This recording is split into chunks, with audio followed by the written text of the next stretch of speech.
Tatiyampi dhammang saranang gacchāmi Tatiyampi sanghang saranang gacchāmi Pānātipātā vēramani sikkhapadam samadhiyāmi Adinādāna vēramani sikkhapadam samadhiyāmi Kāmesu miccācārā vēramani sikkhapadam samadhiyāmi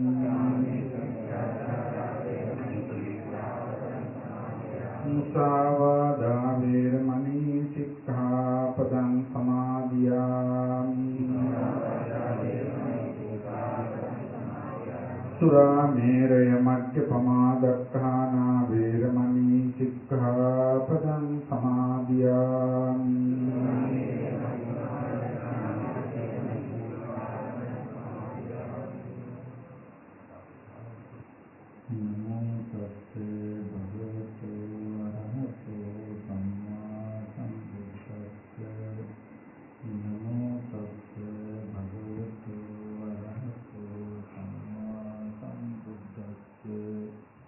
Namo tassa bhagavato arahato samma sambuddhassa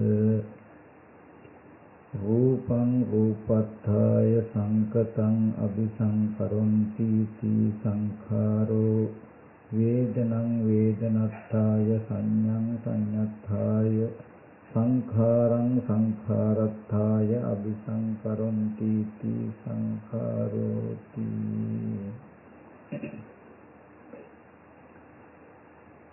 අතිගෞරවනීය අවසරයි අපේ කිරම මහානායක මහපාණන් වහන්සේ වරක් ප්‍රමුඛ සදා පූජනීය වන්දනීය මහා සංඝරත්නයන් අවසරයි ශ්‍රද්ධා බුද්ධ සම්පන්න කාරුණික පින්වතුනි මේ පින්වත්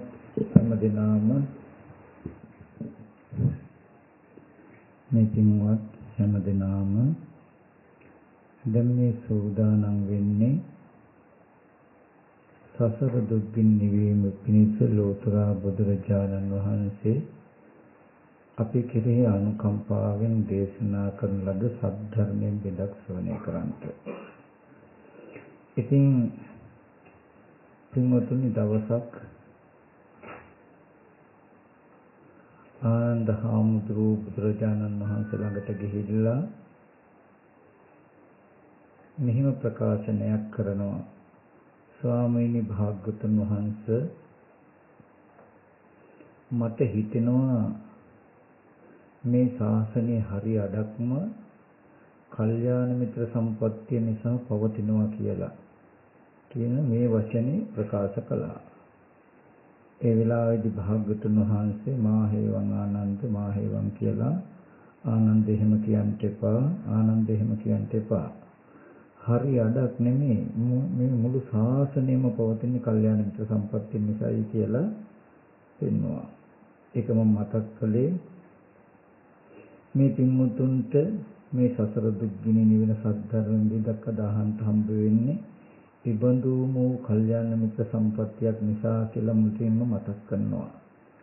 ඒ වෙන මුකුත් නිසා නෙමෙයි අද දවසේදී 58 වෙනි ජන්මදිනය සමරන අපේ නිහාල් රූපසිංහ මැතිතුමා එතුමගේ ඒ ජන්මදිනය නිමිති කරගෙන මට ආරාධනාවක් කළා ස්වාමීන් වහන්සේ මේ බොහෝ දෙනෙකුට උපකාරී වෙනස ධර්ම දෙයක් බණ ටික කියලා දෙන්න කියලා. ඉතින් එතුමගේ ජීවිතයට ආශිර්වාදාත්මකව නිදුක් නිරෝගී සුවපත් භාවයේ පිණිසත් ඔගොල්ලන්ගේ සසර දුක නිවා ගැනීම පිණිසත් මේ දේශනාව අද පවත්වන්නට හේතුුනේ එතුමා කළ කාරුණික ඉල්ලීම නිසායි. ඇත්තටම මම මේක බාරගත්තේ එතුමා යම් ආයතනයක ලේකම්තුමෙක් නිසා නෙවෙයි. ධර්මයට ඒක අදාළ නැහැ මට. නමුත් බොහෝම වටිනා සත්පුරුෂයෙක් නිසා අපි හැමදෙනාටම කල්යාණ මිත්‍රයෙක් නිසා බොහොම ගුණවන්ත මිනිසෙක් නිසා. ඉතින් ඒ ටික මුලින්ම මතක් කළේ බුදුහාමුදුරුවෝ දේශනා කරන ගුණ මුකු වෙන්න එපා කියලා, ගුණය මකන්න එපා කියලා. ඒ නිසායි ඉතින් එතුමගේ ජීවිතයට නිදුක් නිරෝගී සුවපත් භාවයේ චිර ජීවනයේ විත්වා කියන කලන සිතින් යුක්තව මම මේ දේශනාව ආරම්භ කරනවා.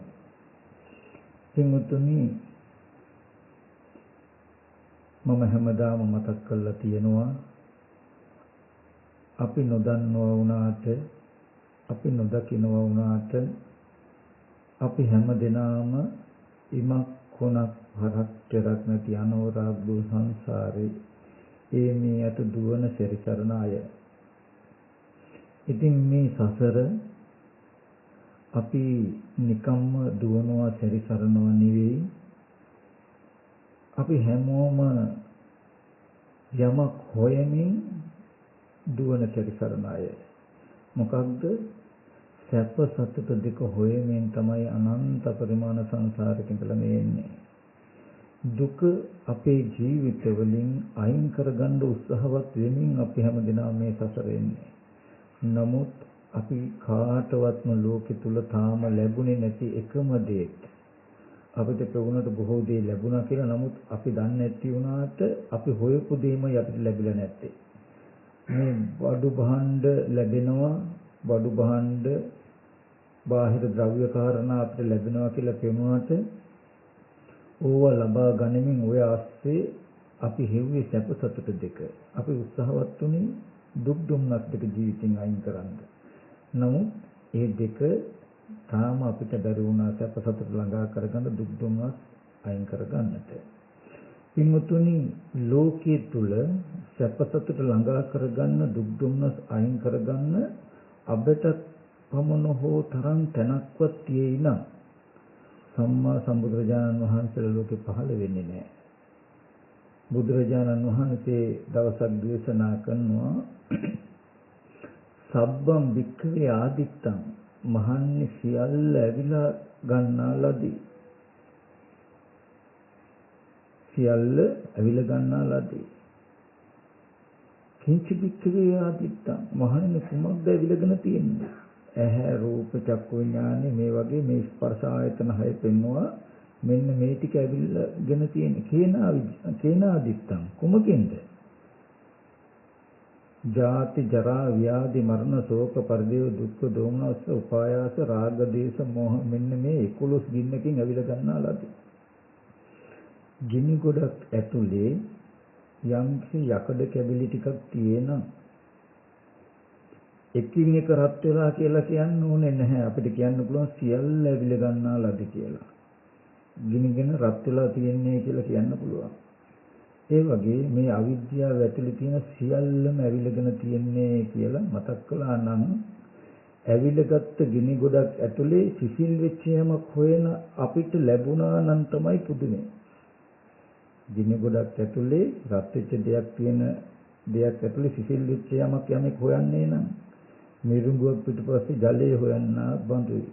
ඉතින් පින්වතුනි, මෙච්චර කාලයක් අපි ඒ තරම් දුක් විඳින්මින් දුක නැති වෙන තැනක්, නැති කරන තැනක් හෙව්ව හම්බුන්නේ. ඉතින් පෙර පිනකට දෝ කොහෙද ඒ බඳු ධර්මයේ තියෙන වටපිටාවක ශාස්ත්‍රඥ වහන්සේ නමක් ලෝකෙ පහළ වෙච්ච යුගයක එබඳු ධර්මයක් තියෙන වටපිටාවක හඟවා කියන අර්ථයකුත් ඇති ජීවිතයක් අපිට ලැබිලා තියෙයි. ඉතින් මේ අවස්ථාවේ හැමදෙනාම මේකෙන් ප්‍රයෝජනයක් ගන්න උත්සාහවත් වෙන්න කියන එක මතක් කරනවා. අපේ ජීවිතයේ අපි අද දන්න, අපි අද දකින්න මේ අවුරුදු 50ක 60ක පමණක් අර්ථවත් වූ ජීවිතයක් නෙවෙයි තියෙන්නේ කියන කාරණාවත් මතක තබා ගන්නට ඕනේ.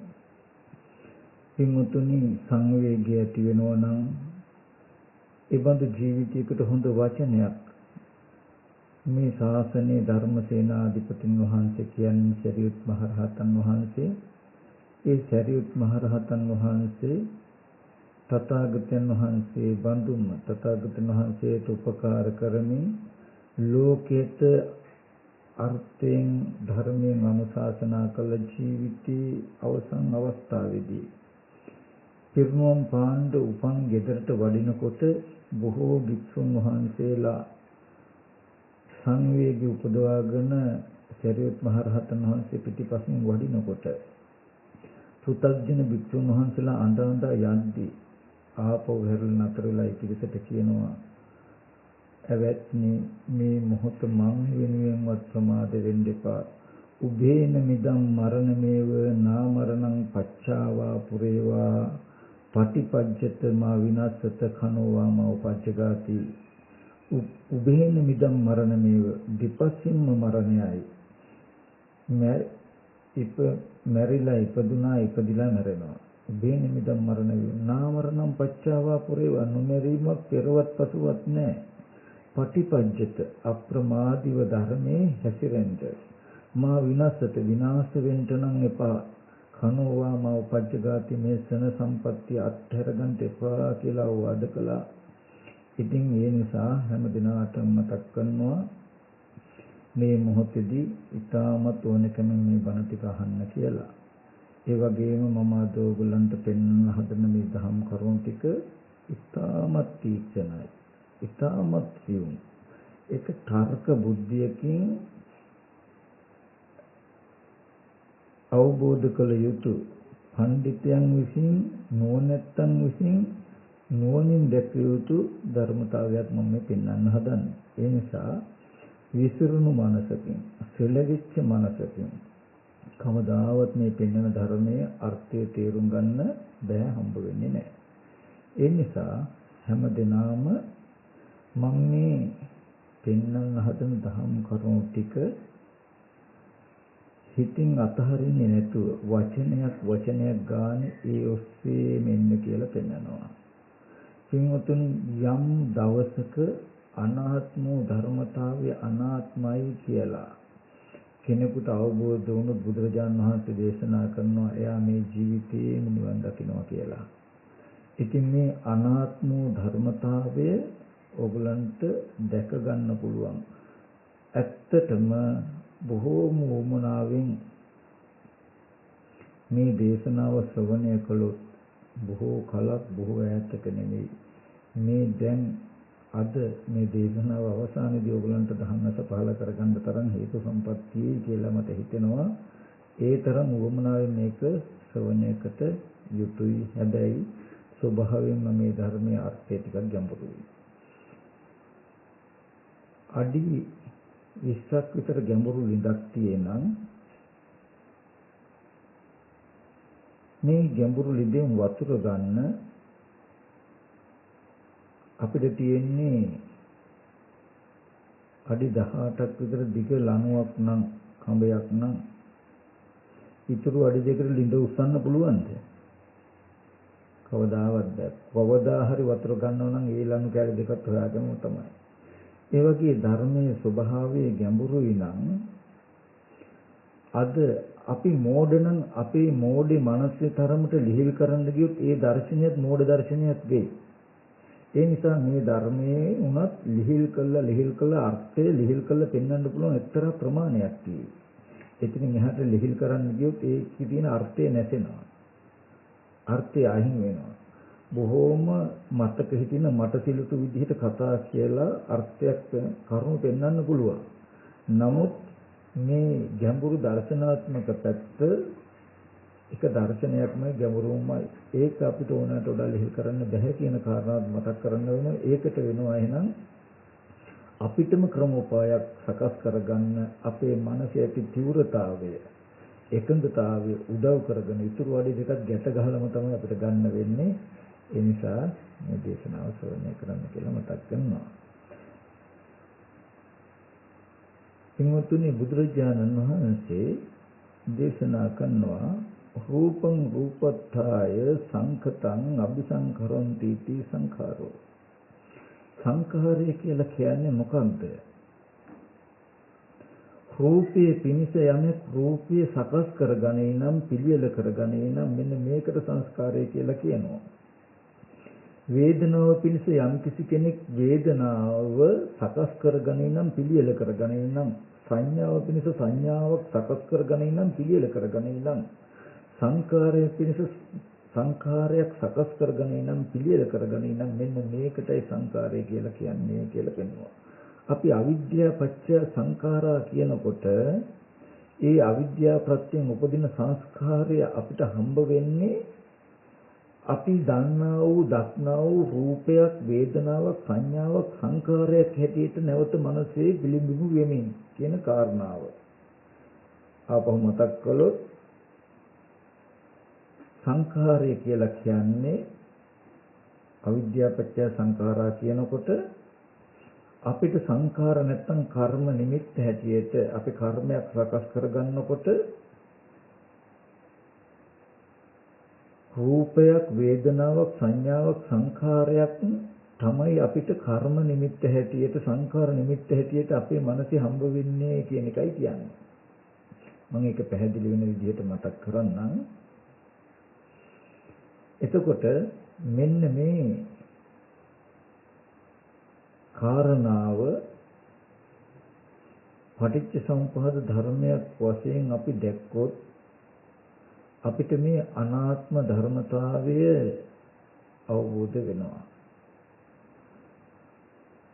ධර්මය කල්යාණ මිත්‍ර ඇසෙන සද්ධර්ම ශ්‍රවණයෙන් අනිත්‍ය හෝ දුක්ඛ හෝ අනාත්ම හෝ ධර්මතාවය අනිත්‍ය බව දුක් බව අනාත්ම බව අවබෝධ වුණොත් තේරුණොත්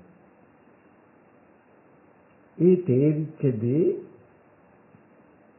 යෝනිසෝ මනසිකාරයේ ධර්මානුධර්ම ප්‍රතිපත්තිය කියන ධර්මතා ටික උදව් කරගෙන දකින්න පුළුවන්. අන්නේ ඒ දැක්මට කියන දික්ටි සම්පන්නයි කියලා.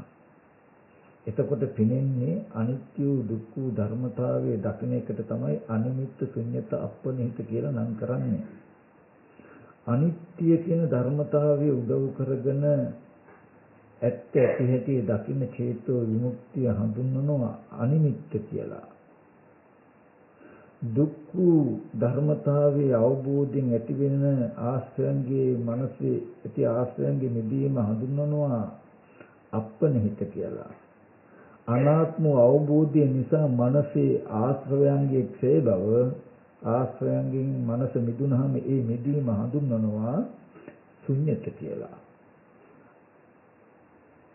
අනිත්‍ය දුක්ඛ අනාත්ම කියන ධර්මතා තුන දකිනකොට මනසේ ඇති ආශ්‍රවයන් මිදෙනවා. කෙලෙසුන්ගෙන් හිත මිදෙනවා. ඒ කෙලෙසුන්ගෙන් මිදීම නම් කරනවා අනිමිත්ත ශුන්‍යත අපනිහිත කියලා. ඒබඳු චේතෝ විමුක්තියක් ඇති මනසට ගෝචර වෙන ධර්මතාවයක් තමයි නිවන. අනිමිත්ත ශුන්‍යත අපනිහිත කියන සමාධියක් ආනන්තරික සමාධිය කියලා කියනවා. එතකොට ඒ ආනන්තරික සමාධිය කියලා කියන්නේ යම් සමාධියකට අනතුරුව ආශ්‍රයක්ෂේ වෙයි නම් පෙරපසු නැතුව අපුබ්බං අචරිමං පෙරපසු නැතුව ආශ්‍රයක්ෂේ වෙයි නම් අන්නේ සමාධියට කියනවා ආනන්තරික සමාධිය කියලා. අන්නේ සමාධිය නිසා අපිට නිරෝධය සාක්ෂාත් වෙනවා. මේ සියලුම දුකේ අවසානයේ ඒ බව වෙනවා. මෙන්න මේ අනිත්‍ය දුක්ඛ අනාත්ම කියන ධර්මතා තුන පැහැදිලි කරන්න තමයි සම්මා සම්බුදුරජාණන් වහන්සේලා ලෝකේ පහළ වෙන්නේ. මේ අනිත්‍ය දුක්ඛ අනාත්ම කියන ධර්මතාවය මේ ශාසනයෙන් බැහැර නැහැ පින්වතුනි. නමුත් අද අපි දන්නා වූ අනිත්‍ය දුක්ඛ අනාත්ම කියන ධර්මතා තුන ධර්මයේ දන්නා වූ අය වගේම නොදන්නා වූ ලෝකයක් දන්නවා. නමුත් ලෝකෙට මේ අනිත්‍ය දුක්ඛ අනාත්ම කියන ත්‍රිලක්ෂණය වැහිලා තියෙන නිසා ඒ වැස්ම දුරු කළ මේ ත්‍රිලක්ෂණය පෙන්වන්නටයි බුදුරජාණන් වහන්සේලා පහළ වෙන්නේ. මේ ත්‍රිලක්ෂණයට කියනවා විමුක්ති මුඛ කියලා. ලෝකයෙන් යම් කිසි කෙනෙක් කවදාම හරි දවසක මිදෙන්නේ ලෝකෙන් මිදෙන්නේ ලෝකය අනිත්‍ය වශයෙන් ලෝකය දුක් වශයෙන් ලෝකය අනාත්ම වශයෙන් දැක්කොත් විතරයි. ලෝකය අනිත්‍ය වශයෙන් දුක් වශයෙන් අනාත්ම වශයෙන් දැක්කොත් ආශ්‍රයයෙන් කෙලෙසුන්ගෙන් මනස මිදෙනවා. එයා සියලුම ලෝකෙන් මිදෙනවා, සියලුම දුකෙන් මිදෙනවා. එතකොට මම මේ මාතෘකා කළ ධර්මතාවය උදව් කරගෙන ඕගලන්ට පෙන්වන්න හදන්නේ ලෝකයේ අනිත්‍ය දුක්ඛ අනාත්ම කියන ධර්මතාවය. ඒ දර්ශනය ඕගොල්ලෝ දැක්කොත් ඕගොල්ලෝ ලෝකෙට අයිති නැති කෙනෙක් වෙනවා. ඒ දර්ශනය ලෝකෙට අයිති නැති කෙනෙක්. එකක්. අනිත්‍ය දුක්ඛ අනාත්ම කියන එක ලෝකයේ යථාර්ථය, ලෝකයේ කෙලවර, ලෝකයේ ඇතුලේ ඉන්න අයට ඒක වෙහිලා. එතකොට හොඳට අපි ඒ කාරණාව බලමු. රූපං රූපත්තාය සංකතං අபிසංකරොන්ති ති සංඛාරෝ. සංඛාරේ කර්මය කියන එක හඳුනා ගන්න. මේ හරහයි අපිට මේ ධර්මය දකින්න පුළුවන්. සතර පද ගාථාවක් හරි අත්තමඤ්ඤාය ධම්මමඤ්ඤාය ධම්මානුධම්ම පටිපන්නෝ හොති. අර්ථය දැනගෙන ධර්මය දැනගෙන ධර්මානුධර්ම ප්‍රතිපත්තිය හැසිරුණොත් එයාට ධර්මය අවබෝධ වෙනවා. මේ ගාථාවේ මේ පෙන්වන අර්ථය ඇති. අපි බලමු මොකද්ද රූපං රූපත්තාය සංකතං අபிසංකරොන්ති ති සංඛාරෝ කියලා කිව්වේ. රූපේ පිනිස රූපයක් සකස් කරලා පිළියෙල කරගන්න එකටයි කර්මය කියලා කිව්වේ, සංඛාරය කියලා කිව්වේ. අපි මෙහෙම කිව්වොත් උපමාවක් ගත්තොත් යම් කිසි දක්ෂ වඩු මහත්තයෙක් ඉන්නවා. මෙයා ආයුධ ටිකක් අරගෙන කැලේට යනවා. හැබැයි මේ ලෝකෙ කොතනකවත් නිර්මාණය වෙච්ච හැදිච්ච බඩු බහන්න නැහැ. හොඳට අර්ථය ගන්න. වඩු මහත්තයෙක් ඉන්නවා. එයා ආයුධ බඩු ටිකක් අරගෙන කැලේකට යනවා. කලින් නිර්මාණය වෙච්ච බඩු බහන්න මොකුත් නැහැ. ගස් ටිකක් තියෙන කැලේට යන්නේ. මෙයා දැන් හිතේ ඉස්සෙල්ලාම හදා ගන්නවා චිත්තජ රූපයක්. මනසේ හදා ගන්නවා රූප නිමිත්තක්. රූපයක් සකස් කර ගන්නවා. කුමටද? බාහිර රූපය පිණිස. අපි කියමු ඒ රූප නිමිත්තට නම් කරනවා පුටුව කියලා. ඔන්න දැන් හිතේ පුටුවක් හදා ගන්නවා. මෙන්න ඉඳගන්න යමක් හදනවා. ඒකේ නම පුටුව.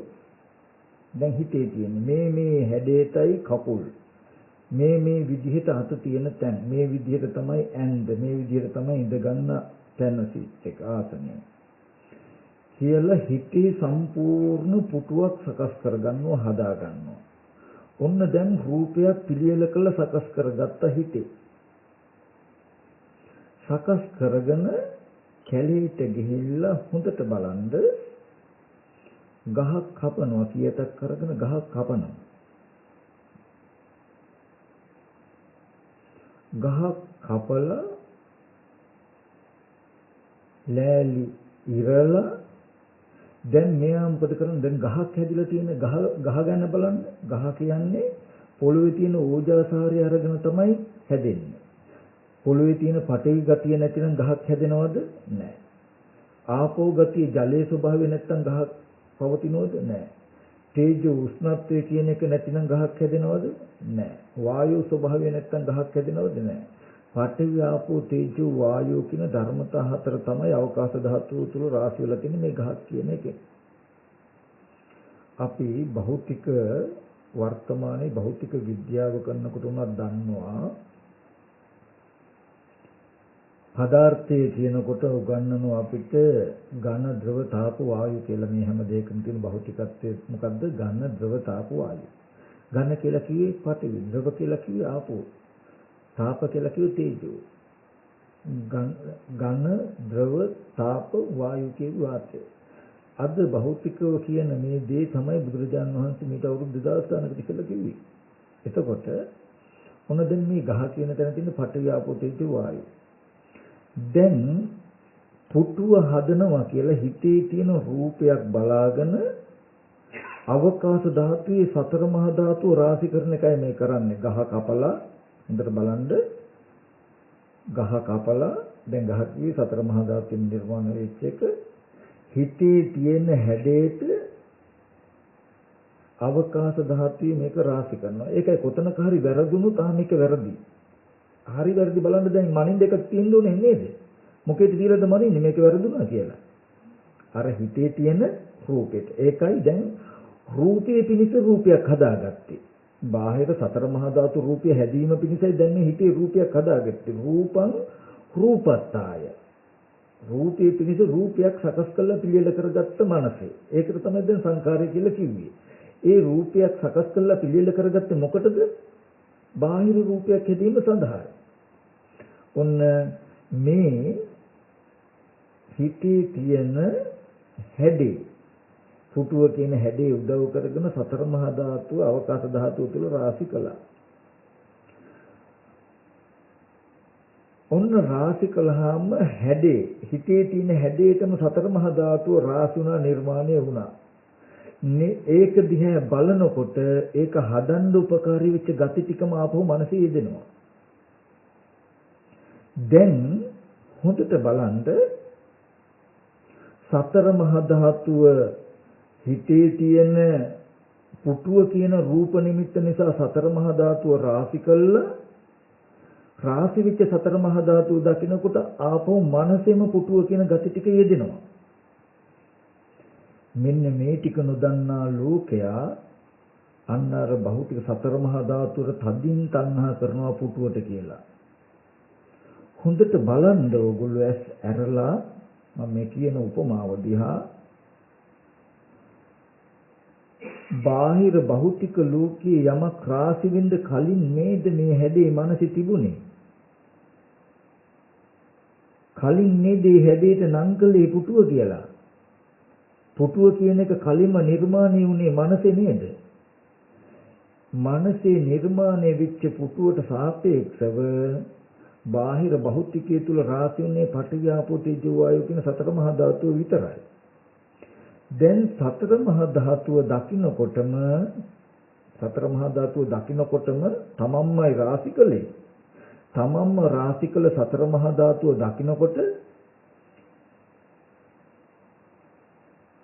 තමන්ගේම මනසෙම මේ රූපේ හදන්න හේතු වෙච්ච gati ටික ආපහු යෙදෙනවා.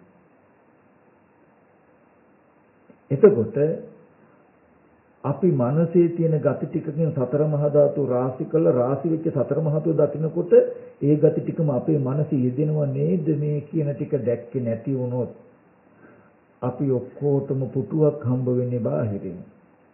අපි පුටුවක් එක්ක බාහිර තියෙන පුටුවක් එක්ක ඇලෙන්නේ ගැටෙන්නේ අපේ මනසේම ක්‍රියාකාරීත්වයකින්. තේරෙනවද මං කියන එක? සංඛාරයේ අර්ථ දක්වනවා හරියට පටපණුවා කියලා. පටපණුවෙකුට වගේ කියලා. පින්වතුනි පටපණුව කියන සතා මල් දෙවි ගස්වල කෝෂයක් බඳිනවා සමනලයක් වෙන අදහසින්. කෝෂයක් බැඳලා ඒක ඇතුළට ගිහිල්ලා දෙපැත්තේ හිලත් වහගෙන කෝෂය ඇතුලේ ඉන්නේ. තමන් හදාගත්ත කෝෂය නිසාම තමන්ට මැරෙන්න වෙනවා. පටරෙදි අවශ්‍ය මිනිස්සු පණුව පිටින්ම අර කෝෂ කඩලා තම්බලා පට නූල් ගන්නවා. ඒකයි භික්ෂුන් වහන්සේලාට පටරෙදි අඳින්න තහනම් ගිනේ. නමුත් ඒ පටපණුවට මැරෙන්න උනේ කුමක් නිසාද? තමන් විසින්ම බඳින කෝෂයට කෝෂයෙන්ම තමන්ට විනාශ වෙන්න උනා. ඒ නිසා ලෝකයා විසින් උපදවන ලද සංඛාරයට ලෝකයම පැටලෙනවා. තමන්ම මනසේ හදාගත්ත මේ නිමිත්තට සතර මහා ධාතුව රාශි කළ රාශි වෙච්ච සතර මහා ධාතුව දකිනකොට තමන්ගේ මනසේ තිබුණු gati ටිකම ආපහු සිහි වෙනවා. මේ සිද්ධාන්තය නොදන්නා ලෝකයා බාහිර පුටුවක පැටලිලා රණ්ඩු වෙනවා. ගහ ගන්නවා. මම මේ උපමාවක් කළේ. ඒ වගේ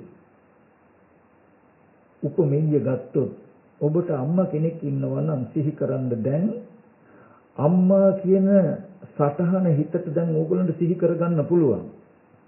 දැන් මේ චිත්තජ රූපයක් තියෙන රූපං රූපත්තාය. දැන් මේ හිතේ තියෙන චිත්තජ රූපය මේ හැඩයට ඕගොල්ලෝ නම් කරනවා අම්මා කියලා. බොහොම සෙනෙහස ආදරේ හැඟීම කියන කමත් ඇති වෙනවා. වඩුව පුටුව හැදුවා වගේ දැන් බලන්න කලින්ම අම්මා කියන හැඟීමක් තියෙන්නේ. ඊට පස්සේ මේ හිතේ තියෙන හැඟීමට හැඩේ හොයාගෙන අපි යද්දී අවකාශ ධාතුව තුල මේ හැඩේටම රාශි වෙච්ච පඨවි ආපෝ තේජෝ වායු කන බොන ආහාරයෙන් හැදුණු කෙස්ලොම් නියද ධම්මස් කියලා කියන්නේ සතර මහා ධාතුව නිසාම හැදෙන කොටස්. කන බොන ආහාරයෙන් හැදුණු කෙස්ලොම් නියද ධම්මස් කියන සතර මහා ධාතු රූපය හොයාගෙන යනවා මේ හිතේ තියෙන gati ටිකෙන්. මේ රූපය ඇස් ඉදිරි පිටට එනකොටම තමන් හොයාගෙන ගිය gati ටික ආපහු යෙදෙනවා මේ මගේ අම්මා කියලා. නමුත් තමන්ගේ මනසේ තියෙන gati ටිකෙන් සතර මහා ධාතු රූපයක් හදාගෙන දකින්න සතර මහා ධාතු රූපය දකින්නකොට මේ gati ටික මගේ මනසේ ජීදුනේ නේද කියන කාරණාව නොදන්නා ලෝකයා සතර මහා ධාතු රූපය තුල අම්මා කියලා රැවටෙනවා පැටලෙනවා. ඒ රූපේ වෙනස් වෙන විපරිණාම වෙන දවසට මව්මල දුක විඳිනවා. පියාමල දුක විඳිනවා. රූපේ කනබුන ආහාරයෙන් හැදිලා තියෙන අනාත්මයි. නමුත් අනාත්මය කවදාවත් පෙනෙන්නේ නැහැ. හොඳට බලන්න ඕගලන්ට යන්න ඉස්සෙල්ලම නෙමෙයිද ඕගලන්ගේ මනසේ gati ටිකක් තියෙන්නේ අම්මා මේ අම්මගේ රූපය කියලා ඕගලන්ට රූපයක් තියෙයි. හැඩයක් තියෙයි. හැඩයක් පෙනෙනවා. සෙනෙහස ආදරය කියන හැඟීම් ටිකත් මනසේ ඒ නිමිත් එක්කම සිහි කරනකොට තියෙනවා. ඇස් ඉදිරි පිටට එන්නේ පින්වතුනි කන බොන ආහාරයෙන් හැදෙන සතර මහා ධාතු රූපේ. ඇස් ඉදිරි පිටට එනකොටම දැන් මේ සිහි කරගත්ත ගතියම මනසේ යෙදෙයි නම් හොඳට ඇස් දෙක විවර කරලා බලන්න රූපයේ ස්වභාවය අනාත්මයි නේද? තමන්ගේ මනසේ ආශ්‍රවයේ දිලා නෙමෙයිද තියෙන්නේ කියන එක බලන්න. බුදුහාමුදුරුවෝ අනාත්මය මේ ලෝකෙට විතරයි මේ ශාසනයට විතරයි අයිති කියලා කිව්වේ ඒකයි. මේ ලෝකේ කවදාවත් අපිට අනාත්මය පෙනෙන්නේ නැහැ. හිතේ තියෙන ගතියට රාශි කරනපු රූපේ දකින්නකොටම පුටුව කියන අදහස යෙදුනහම මේ රූපේ පුටුව වගේ පෙනෙනවා වගේ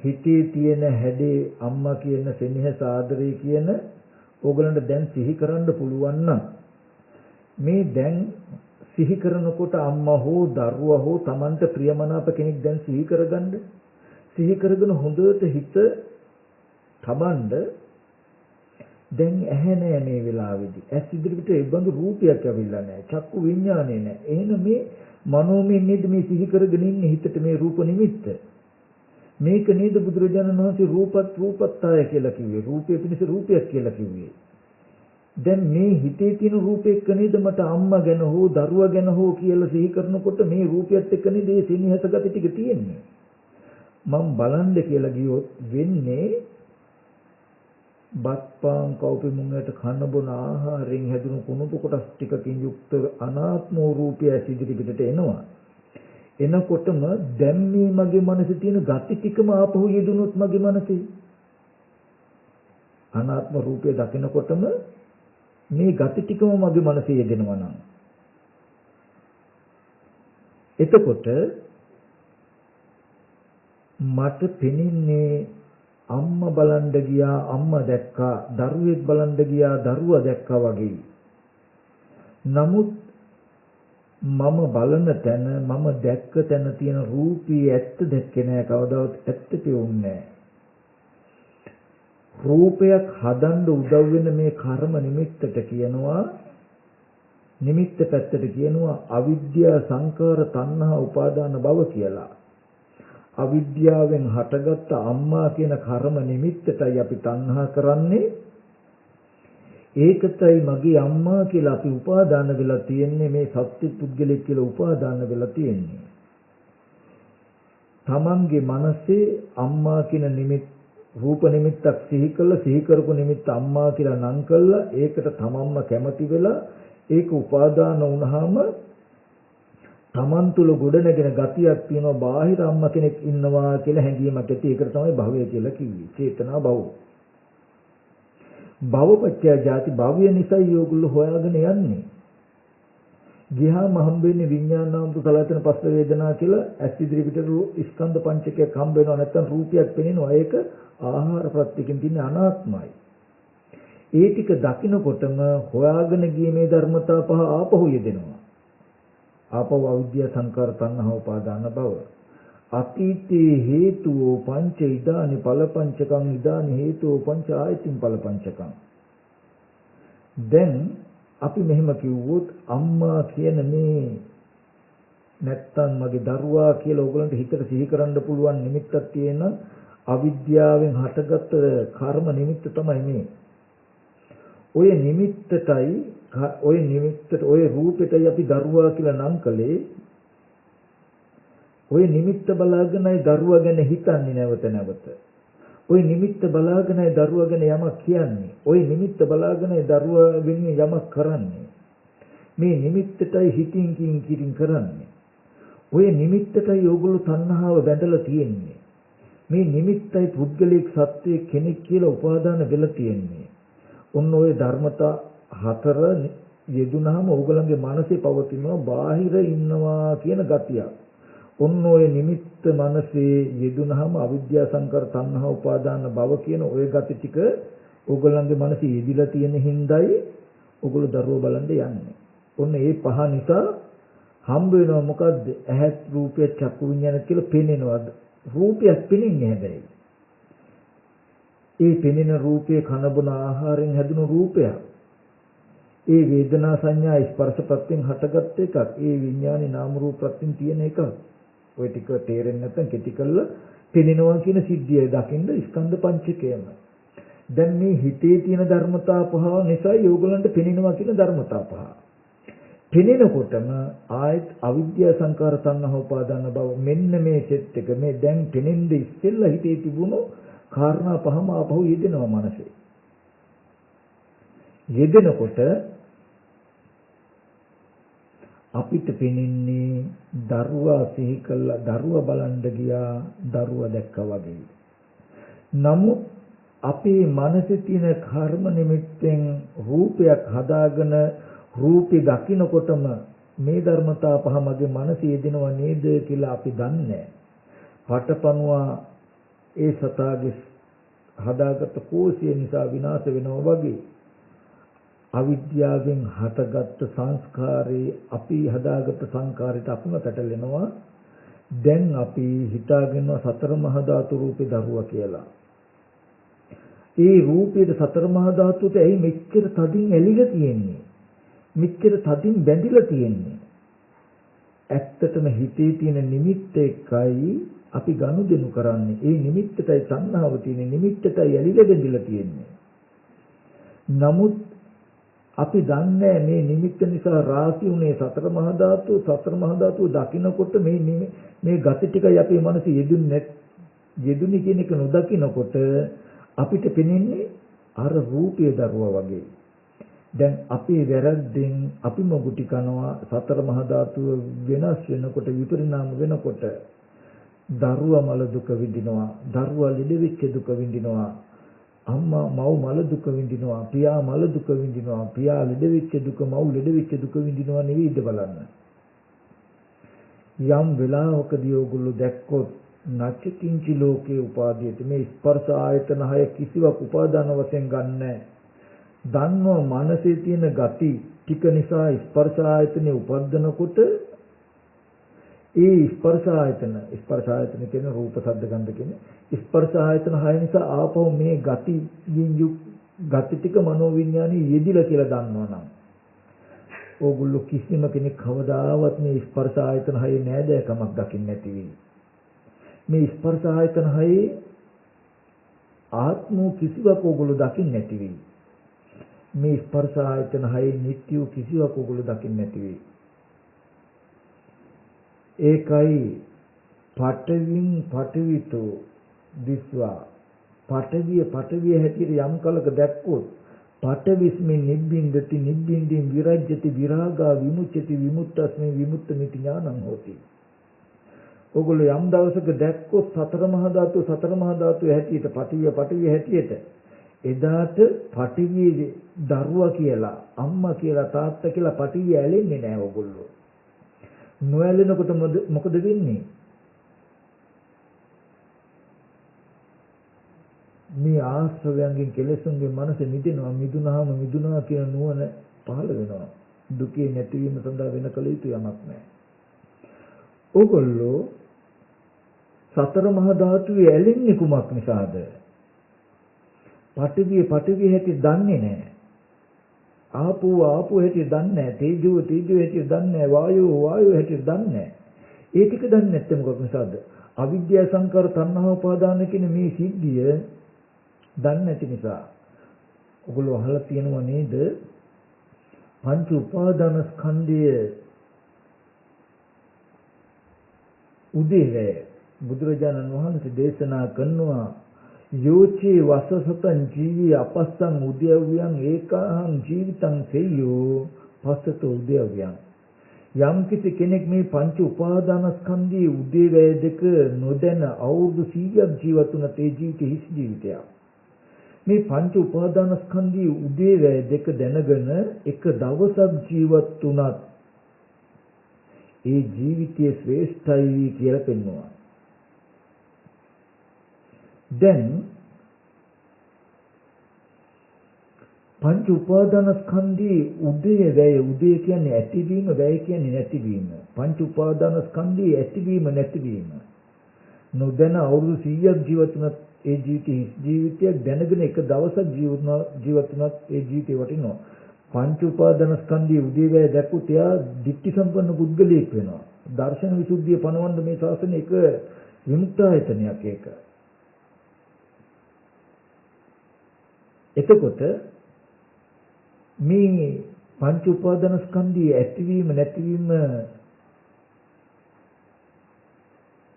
තියෙනවා සම 50 ලක්ෂණයකින් ලක්ෂණ 50කින්. රූපී ඇතිවෙන්න ලක්ෂණ 5ක් තියෙයි. නැතිවෙන්න ලක්ෂණ 5ක් තියෙයි. වේදනා සංඥා සංකාර විඥාන කියන ධර්මයේ ඇතිවෙන්න ලක්ෂණ 5ක් තියෙයි නැතිවෙන්න ලක්ෂණ 5ක් තියෙයි. ඇතිවීමට 25යි නැතිවීමට 25යි 50යි. අපි බලමු. ඒක මේව වචන නෙවෙයි අපේ ජීවිතයෙන් දැකපු දවසටයි අපේ ආශ්‍රය ක්ෂය වෙන්නේ. කෙනෙක් පංච උපාදානස්කන්ධයේ උදේවැය නොදැන චතුරාර්ය සත්‍ය අවබෝධ කරගන්නේ නැහැ. පංච උපාදානස්කන්ධයේ උදේවැය දකින්නේ නැහැ කියලා කියන්නේ එයා පටිච්චසමුප්පාදේ දකින්නේ නැහැ. දන්නේ නැහැ කියන එක. පටිච්චසමුප්පාදයේ දන්නවා නම් පංච උපාදානස්කන්ධයේ උදේවැය දන්නවා. පංච උපාදානස්කන්ධයේ උදේවැය දන්නවා නම් එයා චතුරාර්ය සත්‍ය දන්නවා. හොඳයි. අපි බලමු.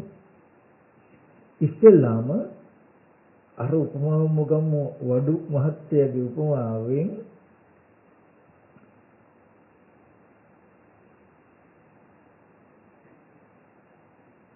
එයා හිතේ රූපයක් හදාගත්තනේ. ඇත්ත ඇති නොදන්නා කම නිසා හිතේ අවිද්‍යාව උපකාරයෙන් ඔන්න හිතේ චිත්තජ රූපයක් හදාගෙන ඒක නම් කළා පුටුව කියලා. ඔන්න අවිද්‍යාව කර්ම කියන දෙකම තියෙනවා.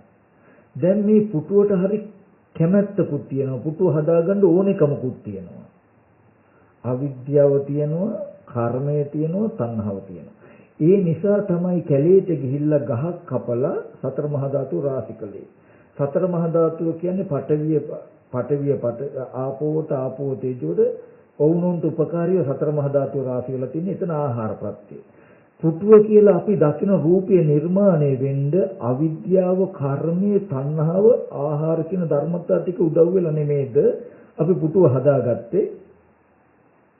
අවිද්‍යා ප්‍රත්‍යයෙන්, කර්ම ප්‍රත්‍යයෙන්, තණ්හා ප්‍රත්‍යයෙන්, ආහාර ප්‍රත්‍යයෙන් මේ ප්‍රත්‍ය ටිකෙන් නේද පුටුව හදාගත්තේ කියලා නොදන්නාකම කියලා නිබ්බති ලක්ෂණ නොදකීම කියලා තව එකකුත් එකතු වෙලා. එතකොට 5යි. අවිද්‍යාව, කර්මය, තණ්හාව, ආහාර නිබඳු විදිහට නේද රූපයක් හැදෙන්නේ කියලා දන්නේ නැතිකමත් හේතුවක් වෙලා රූපය හැදෙන්න ධර්මතා 5ක් උදව් වෙලා තමයි මේ අවකාශ ධාතුවේ මේ රූපේ රාශිය උනේ. මේ ධර්මතා 5 නොදකින්නකොට ওই ධර්මතා මේ රූපය බලනකොට ආපහු අවිද්‍යා, කර්ම, තණ්හා කියන කාරණා ටික උදව් වුණාම ආයත ආහාරය උදව් කරගෙන තව රූපයක් හැදෙනවා. මේක කෙලවරක් නැති චක්‍රයක්. ආයෙත් ඒ රූපය නිසා ආයෙත් මේ ධර්මතා පහ යෙදේ. අද සිහි කරන්න ඕගොල්ලන්ට පින්වතුන් නිරුද්ධ වෙච්ච දේ නිරුද්ධයි කියන එක නොදන්නා අවිද්‍යාව නිසා අම්මා හිතට චිත්තජ රූපයක් හදාගෙන ඒ රූපය නම් කරගෙන තිනවා අම්මා කියලා. අවිද්‍යාව කර්මයේ තියෙයි. අම්මට හරි ආදරේ කැමැත්ත අම්මා බලන් දෙන්න ඕනිකම තියෙයි. තණ්හාව. ඔය කාරණා ටික නිසා මේ සතර මහා ධාතු රූපේ මේ හැඩයට අවකාශ ධාතුව තුල රාශි වෙලා තියෙන සතර මහා ධාතුව තියෙන තැනට ඔයගොල්ලෝ යනවා. ඔයගලන්ට අවිද්‍යාවේ පිහිටෙන් කර්මෙ පිහිටෙන් තණ්හාවේ පිහිටෙන් සතර මහා ධාතුවේ පිහිටෙන් තමයි අම්මා වූ රූපේ නිර්මාණය වෙලා තියෙන්නේ. දැන් ඒක දකිනකොටම ආයෙත් මේ අවිද්‍යාව කර්ම තණ්හා කියන ටික යෙදී මනසේ. ඔයගොල්ලෝ දන්නවනම් රූපය කියන එක හැදින්නේ කොහොමද කියලා අවිද්‍යාව කර්ම තණ්හාහාරයෙන්. නිරුද්ධ වෙච්ච දේ නිරුද්ධයි කියන නුවණ තියෙනනම් අවිද්‍යාව නැති වුණොත් ඕගොල්ලෝ හොයාගෙන යන්නේ නැහැ බලන්න. ආයෙත් අම්මා කියන රූපේ හම්බ නොවෙන්න හේතුවක්. හිතේ මේ සතහන සිහි කරගෙන අම්මා කියලා නම් කරපු සතහන නැත්තම් ඒද ඕගොල්ලන්ට මෙබඳු රූපයක් හොයාගෙන යන්න තියෙන ඉඩ නැහැ. එහෙම නිමිත්තක් ආවහම බලන්න ඕනේ කියන ඕනෙකම නැත්තම් ඒද මේ වගේ එකක් නැහැ. හිතේ සිහි කළා මෙහෙම නිමිත්තක් තිබුණත් මේ හැඩයට රාශි වෙච්ච සතර මහා ධාතු ලෝකේ නැත්තම් ඒත් හම්බ වෙන්නේ. අපි අම්ම මැරිලා කියලා කියන්නේ ඒ හින්දා එතකොට. සතර මහා ධාතු නැතිකමෙන් විතරයි. ආහාරපත් විතරයි නැති එතන. එතකොට අවිද්‍යාව නැති වුණොත්, කර්මය නැති වුණොත්, තණ්හාව නැති වුණොත්, ආහාර නැති වුණොත් රූපේ නැති වෙනවා. වෙනවද නැද්ද? වෙනවා. එතකොට මේ ටික නැති වුණොත් රූපේ නැති වෙනවා කියන එක දන්නවනම් නිබ්බති ලක්ෂණය නොදැකීම කියන කාරණාව අතහැරෙනවා. දැකීම නිසා රූපේ නැති වෙනවා.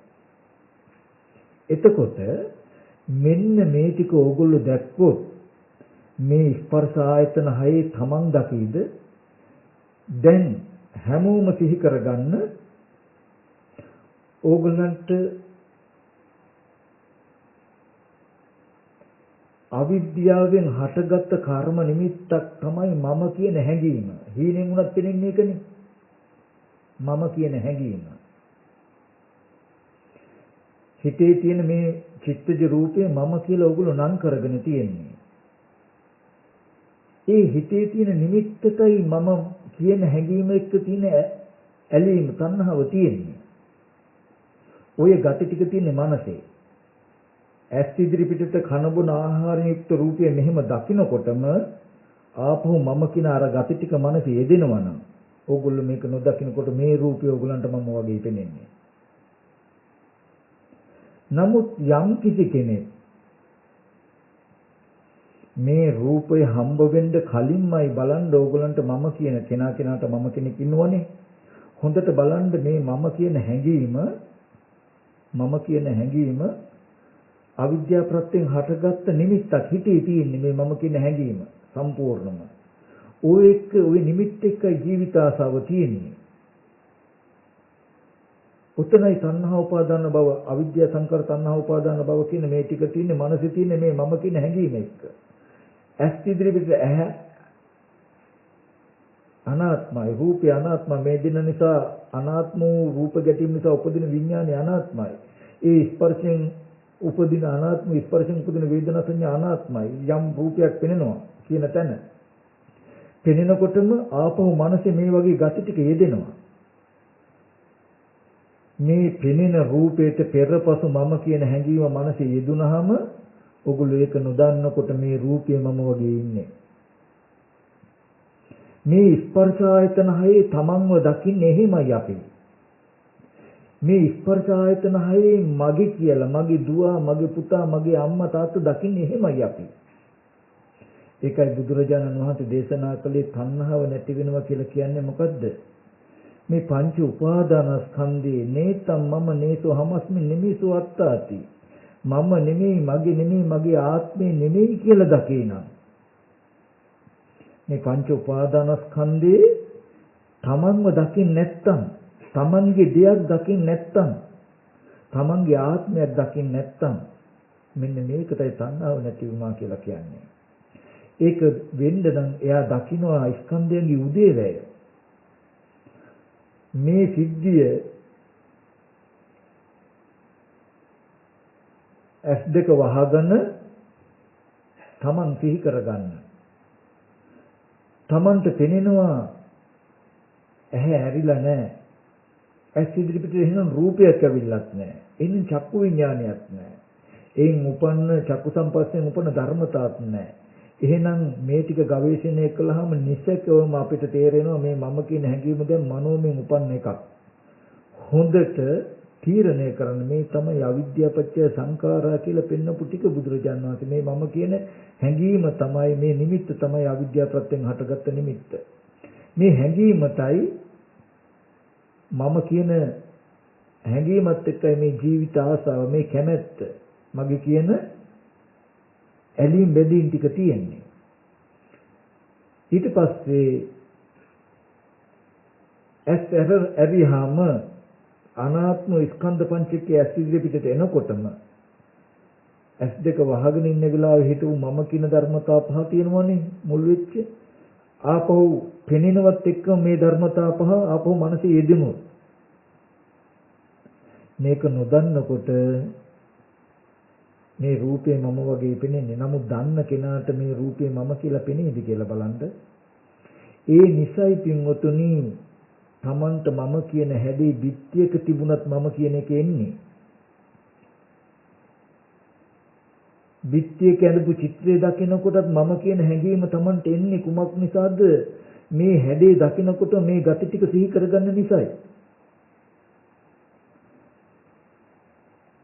වීඩියෝ පටයක තිබුණත් මේ රූප සටහන දකිනකොට තමන්ගේ මනසේ තියෙන gati ටික සිහි කරගන්න හින්දායි වීඩියෝ පටයක තමන්ව දකින්න පුළුවන්. උදේට කණ්ණාඩිය ගාවට ගිහිල්ලා හැමදාම ඕගොල්ලන්ගේ මූණ බලනවා. හෙට උදේට ගිහිල්ලා හොඳට හිතන්න කණ්ණාඩියට එදිලා සතර මහා දු නිසා පවතින වර්ණ සටහන එද්දී මේ මම කියන හැඟීම් ටික මනසේ ඉදිලා නේද තියෙන්නේ කියන එක බලන්න. මේක ඕගලන්ට අත්විඳින්න පුළුවන් කණ්ණාඩිය ගාවට යන්න ඉස්සර වෙලා තමන්ට තමන් සිහි කරන්න කණ්ණාඩියට අඩි කීපයක් මොහොතකට ඉඳලා පැත්තක ඉඳලා තමන් සිහි කරන්න. හොඳට තමන්ගේ මූණ අස්කම් මේ හැඩ ටික සිහි කරන තමන්ට හොඳට සිහි කරගන්න පුළුවන්. හොඳට තීරණය කරන්න තුලණය කරන්න මේ නේද අවිද්‍යාව පත්‍ය සංකාර මානසික උපන්න කර්ම නිමිත්ත. මේ ටිකත් එක්ක නේද මම කියන හැඟීම කෙලස් ටික තියෙන්නේ. කණ්ණාඩි ඉස්සරහට ගිහිල්ලා බලනකොටම ඉස්සරහා තියෙන වර්ණ සටහන දකිනකොට මේ gati ටික මගේ මනසේ යෙදී නේද කියලා දකින්න බලන්න. ඕගොල්ලන්ට ඒ රූපේ මම කියලා පෙනෙන්නේ නැති වෙයි.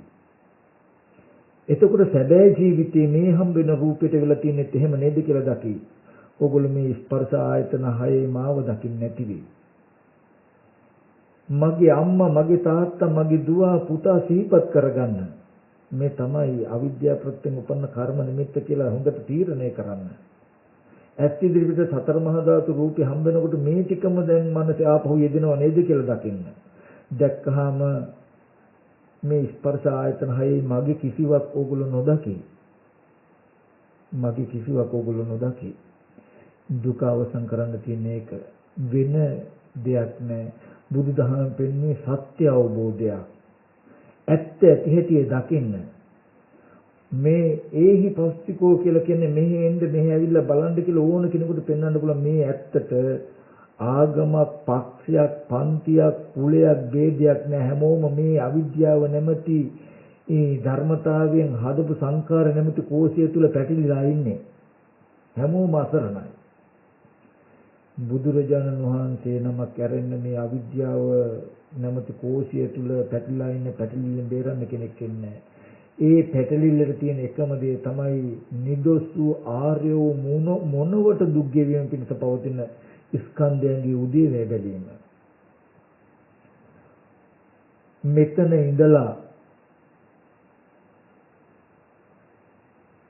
බුද්ධිමත් කෙනෙකුට බාහිර අම්මා ගැන දරුවා ගැන හිතන්න බැරි වෙයි.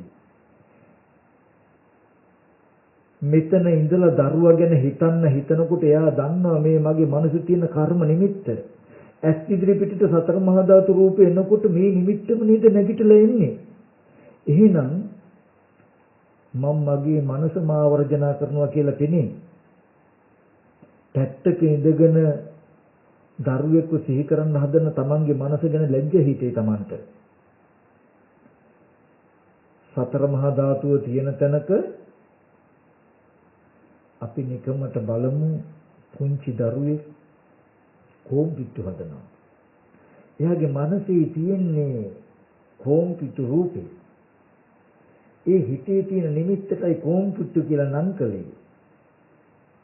අවකාශ ධාතුව තුල වැලි ටිකයි රාශිකලේ හිතේ තියෙන හැඩයට. වැලි ටික දකින්නකොට කෝම්පිට්ටුව යෙදුණා.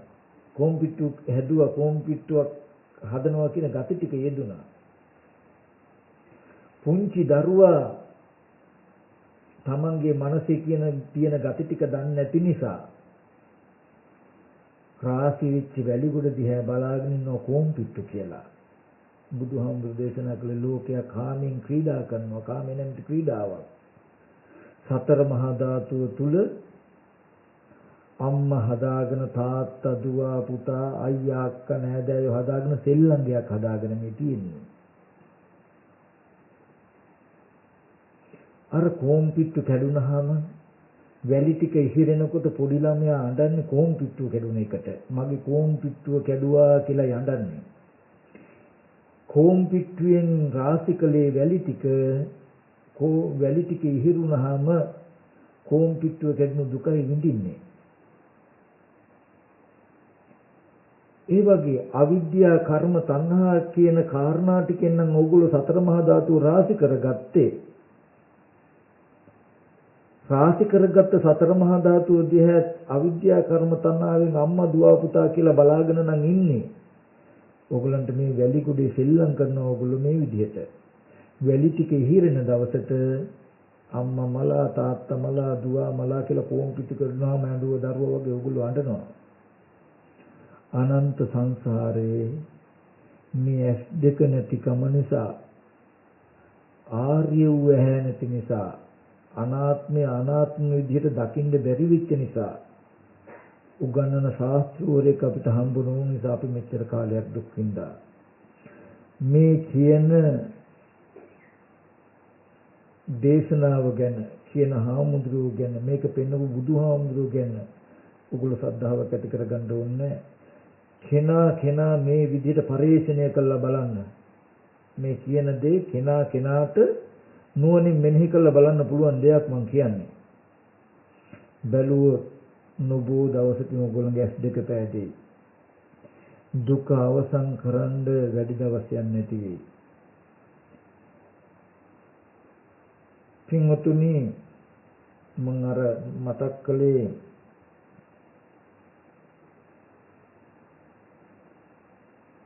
සමාන්තරව තබපු කාන්දම් හතරක බලෙන් මැද යකඩයක් තියලා තියෙනනම් යකඩේට කිසි ආධාරයක් නැහැ, එල්ලලා බැඳලා නැහැ උඩින් යටින් කොහෙන්වත්. හැබැයි බිත්ති හතරට සමාන්තරව තබපු චුම්බකයක ආධාරයෙන් තමයි යකඩ කැල්ල තියෙන්නේ. එතකොට මේ යකඩ කැල්ල නොවැටි පවතිනවා. මේ චුම්බක හතර වෙනස් නොවි තියෙන තාක් යම් වෙලාවක මේ චුම්බක හතරේ කාන්දම් කැලි හතරේ කුමන හෝ තැනක තියෙන බලය අඩු වුණොත් මේ සමතුලිතතාවය විදුනොත් යකඩ කැල්ල ගිහලා එතතර වදිනවා. රැඳෙන්නේ නැහැ. ඒ වගේ අම්මා තාත්තා දුව පුතා අයියා අක්කා කියලා මනෝමින් හිතාගෙන ඉන්න මේ ලෝකයේ තියෙන්නේ ඇහැ කන දිව නාසය ශරීරයේ මනස කියන ආයතන හයට මැදි කළා ආයතන හයේ බලෙන් ආයතන හය එකකටවත් අයිති නෑ. යම් වෙලාවක ඕගොල්ලන්ගේ හිතේ තියෙන ওই ගතිය පෙනෙන දෙයට ඇහෙන දෙයට ගඳ සුවඳ දැනෙන දෙයට රස විඳින දෙයට කයට ස්පර්ශ වෙන දෙයට හිතට පෙනෙන දෙයට ගැට ගන්න තාක් මෙයාට පවතින්න පුළුවන්.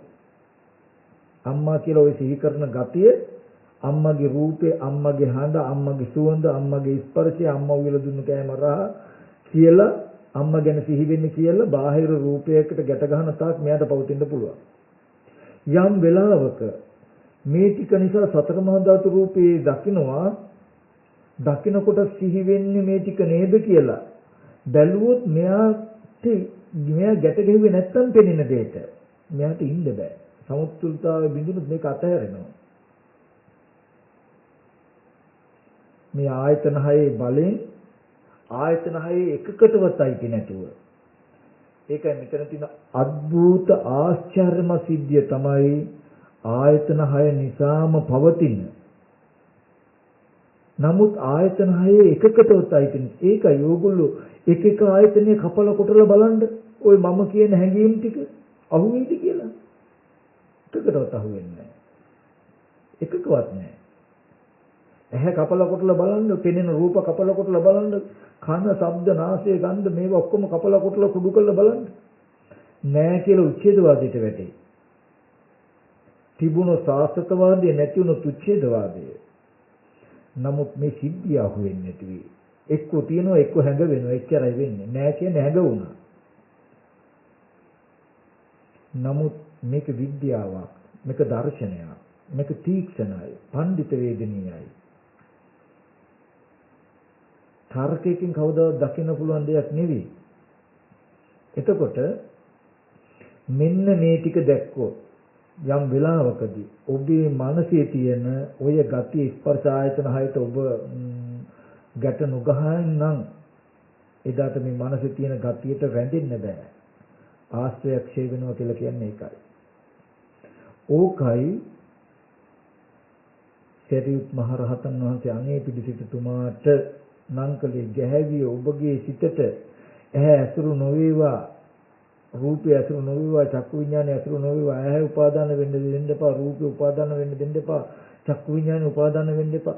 අම්මා කියන ගතිය ගන්න. මේක කියන්නේ ඔබට දැන් උපන්න සිත. මේ ගතියට පෙනෙන දෙයට ඇහෙන දෙයට බඳින්න එපා. එහෙම වුණොත් මෙයාට පවතින්න බෑ. පවතින්නේ නෑ. මේක රූප කලාප බිඳලා කඩලා බලන එකක් නෙමෙයි. තව යමක් උපදින්න එපා. ඌදී ඌ විදිහට දකින්නයි තියෙන්නේ. ඌදී දකින්න කියලා තව එකක් උපදින්න එපා. ඇස් ඉදිරි පිටට එන රූපයක් තියෙයි නෑ. කඩලා නෑ කියන්න එපා. ඇස් ඉදිරි පිටට රූපයක් එනවා. ඒ රූපය ඇත්ත මේකයි. මොකද්ද? පඨවි ආපෝ තේජෝ වායෝ. සතර මහා ධාතු හෝ උපාදාය රූපයි. අපිට මිම්මක් දීලා තියෙනවා බුදුරජාණන් වහන්සේ. බුදුරජාණන් වහන්සේ රූපය පිරිසිදු දකින්න කියලා අපිට දීලා තියෙන උපරිම මිම්ම මොකද්ද? චත්තාරෝච මහා භූතා චතුන්නංච මහා භූතානං උපාදාය රූපං. ඔන්න ওই ටික ওই විදිහටම දකින්න. සතර මහා ධාතු සහ සතර මහා ධාතු නිසා පවත්න උපාදාය රූපේ. ඔච්චර එහෙනම් ඒ ටික දකින්නකොට මගේ මනසේ අම්මා තාත්තා දුව පුතා කියන ගතිය යෙදුනේ. මගේ මනසේ තියෙන ගතියනේ මේ ටික හැදුවේ. මගේ මනසේ මේ ටික දකින්නකොටයි මගේ මනසේ මේ ගතිය යෙදුනේ. පටිච්චසමුපාදයේ තුන් කාලෙන් බලන්න කියලා කිව්වේ ඒකට. අතීත වර්තමාන අනාගත කියන තුන් කාලෙකින් බලන්න කියලා පෙන්වන්නේ මොකක් නිසාද? මේ ස්කන්ධේ උදේ බලන ක්‍රමය අහුවෙන්නේ. අද මේ කෙලස් ටික නිසා විපාක ධර්මතා පහ නිසා නැවත කෙලස් ටික ඇති වෙනව නේද? කියන ධර්මතා ටික දකින්නයි. ওই ටික පටිච්චසමුපාදය අවබෝධ වුණොත් සසර දුක අවසන් වෙනවා කියලා අවසන් කරන්න පුළුවන් කිව්වේ ඒකයි. මම කියන ටික තේරෙනවද දන්නේ නැහැ. මේ ටික තේරුණොත් ඇත්තටම ඕගලන්ට පෙනෙයි අනාත්මය අවබෝධ වුණොත් මේ ජීවිතේම දුකින් මිදෙන්න පුළුවන් බව. නුවණක් තියනවා නම් ඔබට බැරි වෙයි මේ මොහොතේ ඉඳලා බාහිර කෙනෙක්ව දෙයක්ව සිහි කරන්න කියලා හදනකොට මේ මගේ මනසේ උපන්න කර්ම නිමිත්තයි කියලා දකි. මම මෙහෙම සිහි කරද්දි සිහි කරන උදව් වෙච්ච ඇහැ නිරුද්ධ වෙලා, රූපය නිරුද්ධ වෙලා, චක්කු විඤ්ඤාණය නිරුද්ධ වෙලා. නමුත් නිරුද්ධ බව නොදන්නා අවිද්‍යාවෙන් දකින්න වෙලාවේ තිබුණු රූපය හෝ සිහි කරගෙන ඔය රූපේ වගේම මම ওই රූපේ විතරයි කිව්වේ. නමුත් ඔය විදිහටම අපේ මනසේ වේදනාවක් සිහි කරලා වේදනාව කෙරෙහි තණ්හා වෙලා මේ අහවල් ස්පර්ශයෙන් එන වේදනාවක් නැත්තම් අහවල් දේ නිසා මේ වේදනාව එන්නේ කියලා සිහි කරලා වේදනාව උපද්දවා ගන්නවා අපි. මේ උපද්දව ගන්නකොට ස්පර්ශ ප්‍රත්‍ය වේදනාව උපදිනවා. ඒකටත් අවිද්‍යා කර්ම තණ්හා කියන කාරණා ටික එකතු වෙලා ස්පර්ශය නැමැති ආහාරයෙන් වේදනාව හදා ගන්නවා. ඒ වේදනාව දකිනකොටම අහවල් දේ ස්පර්ශ වීම නිසායි මට වේදනාව වෙන්නේ කියලා මේ විස්තරේ මනසේ යෙදී. ඒ වගේම සංඥාවත් අපේ මනසේ යෙදී. ඒ වගේම අහවල් පුද්ගලයා අහවල් කෙනා කියලා සංකාරයත් අපේ මනසේ යෙදී. ඒකයි රූප වේදනා සංඥා සංඛාර කියලා කියන්නේ විඥාන ටිකක් විඥාණයට නතර වෙන්න තැන් ටිකක්. පවතින තැන් ටිකක්. එතකොට මෙන්න මේ කාරණාව ඕගොල්ලෝ දැක්කොත් සසර දුක ගෙවා ගන්නවා කියන එක අපහසු නෑ. මේ ටික නොතේරුණා කියලා අපි අබහුවි පුද්ගලයන් නෙවෙයි. කල්යාණ මිත්‍ර ඇසුරින් සද්ධර්ම ශ්‍රවණේ මේ වගේ දර්ශනයක් අහගත්තා. ඊට පස්සේ නොතේරුණාම එයාට තියෙනවා මොකද්ද? නිතරම මේ පිළිබඳව යෝනිසෝ මනසිකාර්ය කරනවා. ධර්මානුධර්ම ප්‍රතිපත්තිය හැතරෙනවා. ධර්මානුධර්ම ප්‍රතිපත්තිය කියේ මොකේද? සීල සමාධි දෙක පූර්ණණය කරනවා.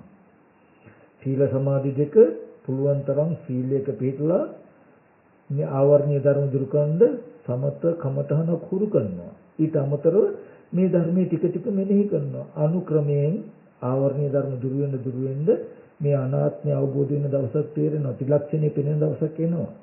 ඒකයි ලෝකය අනිත්‍ය වශයෙන් හෝ දුක් වශයෙන් හෝ අනාත්ම වශයෙන් දැක්කොත් එදාට මේ දුකෙන් මිදෙනවා කියලා කිව්වේ ඒ හිඳයි. ඕගොල්ලෝ දැක්කොත්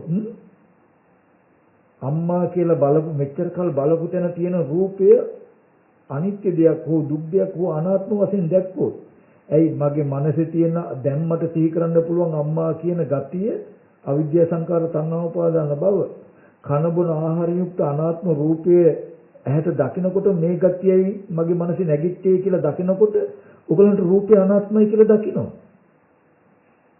ඒක තමන් තර්ක විතර්ක කරලා ඔප්පු කරගන්න. ඇත්තටම කණ්ණාඩිය දකිනකොටත් මේ අම්මා එනවනම්, පත්තර කොලයක දකිනකොටත් අම්මා එනවනම්, වීඩියෝ පටිය දකිනකොටත් අම්මා එනවනම් මේ සිද්ධිය මොනතරම් ඇත්තද? සුවක්ඛාතෝ භගවතා ධම්මෝ භාග්‍යතුන් වහන්සේ ධර්මයේ මනාකොට දේශනා කළා තියෙනවා කියලා තමන් තුලින් පෙනේ. මේක මොනතරම් ඇත්තද කියලා. මේ කය තමන් උනේ කොහොමද කියන උත්තරේ එනවා. තුන් භවයේම කෙලෙසුන් නිසා පීඩා විඳිනවා. තුන් භවයේම කෙලෙසුන්ගෙන් දුක් විඳිනවා. හිතන්න ස්පර්ශ ආයතන හයේ අනාත්ම සතර මහා ධාතුව ස්පර්ශ ප්‍රත්‍යයෙන් ආහාර ප්‍රත්‍යයෙන් හටගත් ස්කන්ධ ටික විතරක් තියෙද්දි ආශ්‍රයන්ගෙන් කෙලෙසුන්ගෙන් මිදිච්ච මනසක මොනතරම් ශාන්තියක් තියෙයිද කියලා බලන්න. ඉස්සෙල්ලත් අම්මා හිටියේ නැහැ. එයා දන්නවා ධාතු නානත්වය නිසා සංඥාවක් උපදිනවා කියලා. උපදිනකොටම පෙනෙන්න මනසේ අම්මා කියන gati ටිකකුත් නැත්තම් දකින්න ඉස්සෙල්ලක් තිබුණේ සතර මහා ධාතුවේ රූප ස්පර්ශ වෙනකොට මෙබඳු සංඥාවකේ කියන එක නම් දකින්නකොට නම් මේ ස්පර්ශ නිසා මෙබඳු සංඥාවක් එදෙනවා කියන ඇත්තනම් පෙනෙන්නේ. ඒ මනසේ තියෙයිද මව්මල දුක, ඒ මනසේ තියෙයිද පියාමල දුක, සහෝදරය සහෝදරි ඥාති හිතේසි මරණ දුක, ජරා මරණ ශෝක පරිදේ දුක්ඛ දෝමනස උපායස තියෙයිද? ඒ මනසේ නෑ. රහතන් වහන්සේ නමක් කියලා කියන්නේ සීනාස්ත්‍රව කියලා කියන ආශ්‍රයක්ෂයයි. මේ ස්පර්ශ ආයතන හයට පෙරපසු මනසේ යෙදෙන ප්‍රපංචනය. බලන්න මදුපිණ්ඩික සූත්‍රයේ චක්කුම් පටිච්ච රූපේච උපජ්ජති චක්කු විඤ්ඤාණං තින්නං සංගති පස්සෝ පස්සපච්චය වේදනා යම් වේදේති තං සංජානති. උන විපාක ධර්මතා පහ පෙනෙනවා කියන ටික. යම් සංජානති තං විතක්කේති අන්න ප්‍රපංච සංඥාව උපදින තැන පෙන්වනවා. සංඥාව වර්ණයේ යමක් හිතයි නම් අපි සිහි කළා අම්මා කියලා හිතයි නම් දැන් මේ හිතන ටික ටක් ගාලා ඇවිල්ලා මනසට මේ තියෙන්නේ. යම් සංජානන තම් විතක්කේති යම් විතක්කේති තම් ප්‍රපංචිති අන්න ඒකම යාට ප්‍රපංචය උනේ. තත්තෝ නිදානම් පුරිසෝ ප්‍රපංච සංඥා සංකා සමුදාචරಂತಿ අතීත අනාගත පච්චුප්පන්නේසු චක්කු විඤ්ඤේසු රූපේසු. එදා ඉඳලා ඇහිම් බලා දත යුතු රූපය කෙරෙහි මේ ප්‍රපංචයෙන් යාව යට කරනවා. ඇහත් රූපය චක්කු විඤ්ඤාණය කියන මේ ටික ඇස් ඉදිරියට ආවේ ඇත්තටම අනාත්ම සංඥාවක්.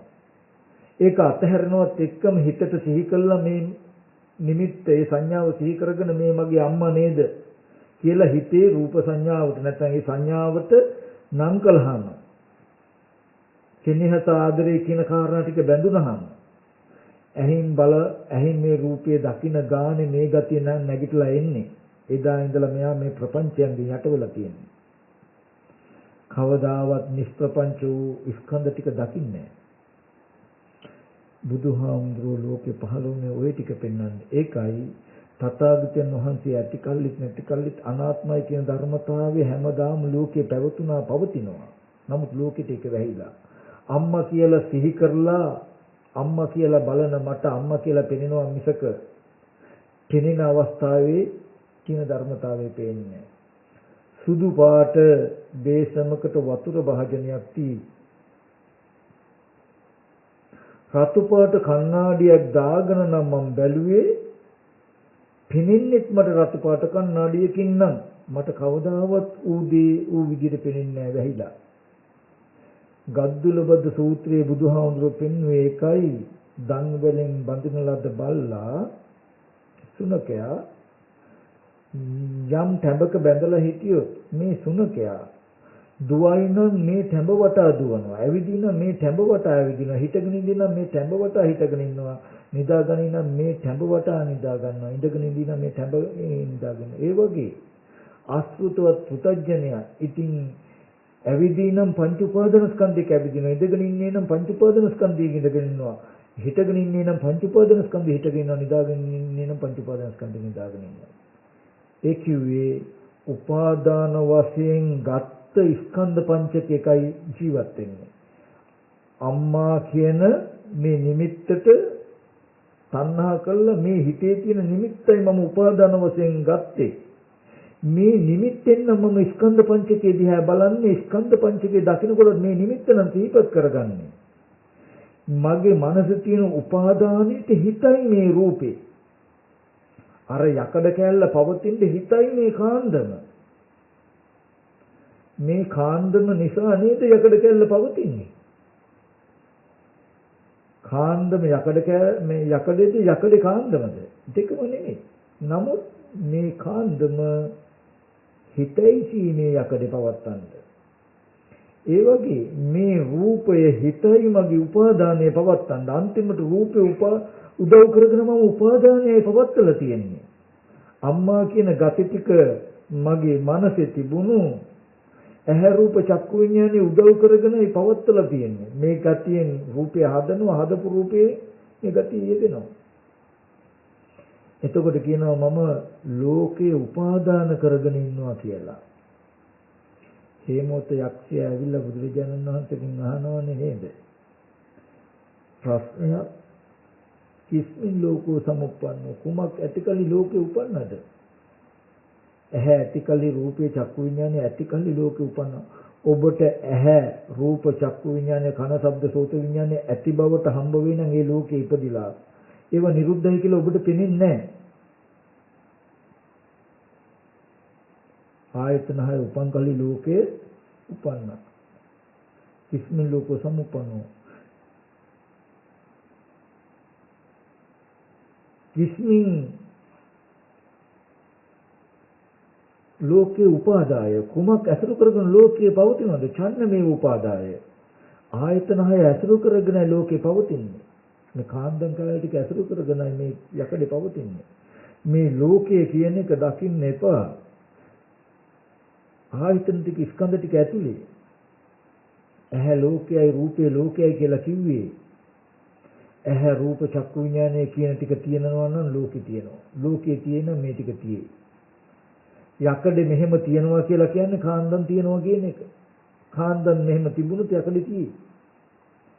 යම් වෙලාවක කාන්දම් ටික නැති වුණොත් මේකට පවතින්නේ. ඔබට ඇහැ නැත්තම් රූප නැත්තම් චක්කු විඤ්ඤාණය නැත්තම් කන ශබ්ද සෝත විඤ්ඤාණය නැත්තම් මේ ගතිය තියෙන්නේ නැහැ. ඇහැ නිරුද්ධ වෙනවා රූපේ නිරුද්ධ වෙනවා චක්කු විඤ්ඤාණය නිරුද්ධ වුණොත් මේ ගතිය නැති වෙනවා. කොහොමද ඇහැ නිරුද්ධ වෙන්නේ? ඇහි නිරෝධිත රූපේ නිරෝධිත චක්කු විඤ්ඤාණය නිරෝධිත කියන සලආයතන නිරෝධී කියලා නිවන කියලා. ඔබට ඇහැ නිරුද්ධ වෙන්නේ, රූප නිරුද්ධ වෙන්නේ, චක්කු විඤ්ඤාණය නිරුද්ධ වෙන්නේ කොහොමද? ඇහැ අනාත්මයි, රූපය අනාත්මයි, චක්කු විඤ්ඤාණය අනාත්මයි කියලා දැකපු දවසටයි ඔබ නොයැලෙන්නේ. නොයැලෙන කොටයි මනස කෙලෙසුන්ගෙන් මිදෙන්නේ. එදාට නිරුද්ධ වෙච්ච දේ නිරුද්ධයි කියලා පෙනේ. ඉස්සෙල්ලා ඔබට පිහිටයි අනාත්ම සංඥාව නිසා නිවන. ඒ නිසා මට මතක් කරන්න තියෙන්නේ බුදුහාමුදුරුවෝ අපි කෙරෙහි අනුකම්පාවෙන් මේ ටික දේශනා කළේ. අවුරුදු දහස් ගාණක් හැලහැප්පීමේ මැද්දේ මේ ශාසනය ගලාගෙන ආවා. නමුත් සසර දුක අවසන් කරන්න හේතු සම්පත් තියන අය නොඋනේ නම් මේක නැති වෙලා. නමුත් මේක කිසි කෙනෙකුට නැති කරන්න බැරුව ගලාගෙන එන්නේ මේකෙන් මිදින්ද මේ දුකෙන් මිදින්ද හේතු සම්පත් තියන අය ඇති. ඒ නිසා මට මන් දන්නා ශක්ති ප්‍රමාණය මේ ටික පෙන්නනවා. නමුත් මම කියන්නේ මගේ මනසට බාර දෙන්නේ මම කිව්වට නැතුව තමන් කෙරෙහි දකින්න. ඇත්තටම කෙනා දැක්ක යුතු දෙයක්. ඕගොල්ලෝ බැලුවොත් සමහර විට මට වඩා ඉක්මනට මට වඩා හොඳින් මේ දර්ශනය ඕගොල්ලන්ට දර්ශනය වෙයි. මටත් ඉස්සෙල්ලා නිවන් දකි. මාතික මාතා උපාසිකාව නිවන් දැක්කනේ කමඨහන දුන්නු හාමුදුරුවන්ටත් ඉස්සෙල්ලා නේද අනාගාමී වුණා. ඒකයි මේක ඇත්ත. ඉතින් මේ සුළු ධර්මතාවයක් තියෙන්නේ. අනාත්ම ස්කන්ධ ටික මනසේ ක්‍රියාකාරීත්වයට පටලගත්ත එකේ දෝෂේ. අනිත්‍ය දුක්ඛ අනාත්ම කියන ධර්මතාවය දකින්න ස්පර්ශ ආයතන 6 දුක්ඛ සත්‍යය දුක පිරිසිඳ දැක්කොත් ඔයගලන්ට හම්බෙන්නේ මේ ස්කන්ධ ටික. එදාට සමුදය ප්‍රහාණය වෙනවා. මේ මනසේ තියෙන ආශ්‍රව දුරු වෙනවා. එදාට නිරෝධය සාක්ෂාත් වෙනවා. මත්යකට යුක්තක් නැහැ කියන නුවණ පහළ වෙනවා. ඉතින් මෙන්න මේ ධර්මතාවය තේරුම් අරගෙන හැම දිනම උත්සාහවත් වෙන්න කියලා මතක් කරනවා. ඒකට ඔගොල්ලෝ කැලේට යන්න ඕනේ නෑ ඔක්කොම. අවශ්‍ය නෑ මහාන වෙන්න ඔක්කොම. සවැත් නුවර බුදුරජාණන් වහන්සේ ඉන්න කාලේ ජනකායේ හිටියලු 7 කෝටියක්. 5 කෝටියක් ආර්ය ශ්‍රාවකයෝ. කෝටි 5ක් ආර්ය ශ්‍රාවකයෝ ඔක්කොම පැවිදි වෙලා හිටියේ කැලේදී හිටියේ. නෑ ගෙවල් වල සෝවාන් සකදාගාමී අනාගාමී වෙච්ච අය හිටියා. අද අපි අඳුනගෙන තියෙන්නේ ජීවිතය අනිකක් ධර්මය අනිකක් හැටියට. බණ භාවනා කරන්න ගියොත් නිවන් දකින්න පුළුවන්, පරලෝ ජීවිතය සාර්ථක කරගන්න පුළුවන්. හැබැයි කණ්ඩ බොණ්ඩ නෑ, දුක් විඳින්න වෙයි. ඒ කියන්නේ රස්සාව කරන්න බැරි වෙනවා. රස්සාව කළොත් මෙලව කාලා බීලා ඉන්න පුළුවන්. හැබැයි පරලෝ දුක් විඳින්න වෙයි. බුදුහාමුදුරුවෝ මෙලව යහපත පනවලා පරලෝ දුක හෝ පරලෝ යහපත පනවලා මෙලව දුක හෝ පනවලා තියෙද? බුදුහාමුදුරුවෝ උභයාර්ථය සඳහා ධර්ම දේශනා කරනවා නෙවෙයිද? පින්වතුනි එක දෙයක් මතක තියාගන්න. ඕගොල්ලන්ගේ රස්සාවයි ඕගොල්ලන්ගේ කමඨහන කියන එක. ඕගොල්ලන්ගේ දීපවත්මයි ඕගොල්ලන්ගේ කමඨහන කියන එක. ඕගොල්ලන්ට දකින්න පුළුවන් මේ රූපයේ කන බොන ආහාරයෙන් හැදෙන්නේ කෙස්ලොම් නේද ධම්මස් නහර කියලා කුණුප කොටස් කීකේ ඇයි මේ පතුරු ගහ බලන්නේ? එහෙනම් මේ දර්ශනය ඔප්පු කරගන්න. ඇත්ත තමයි. එහෙනම් රූපය මෙහෙමනම් මේ රූපය දකිනකොට මගේ මනස තුළනේ මේ පුද්ගලයෙක් කෙනෙක් කියන හැඟීම් ටික යෙදිලා තියෙන්නේ. කියන එක ඔප්පු කරගන්න මේ. දැන් අහගත්තනේ. දැන් මෙහෙම අහගත්තා රූපය අනාත්මයි ආශ්‍රවයන්ගෙන් බලලා රූපය දකින්න තමන්ගේ මනසේ ආශ්‍රය යෙදෙන්නේ කියලා කල්යාණ මිත්‍ර රසයෙන් සද්ධර්මය ශ්‍රවණයෙන් අහගත්තා. නමුත් තේරුන්නේ නැහැ. ඤෙය කියලා කියන්නේ එයා දැන් මේක දැනගන්න උත්සාහවත් වෙනවා.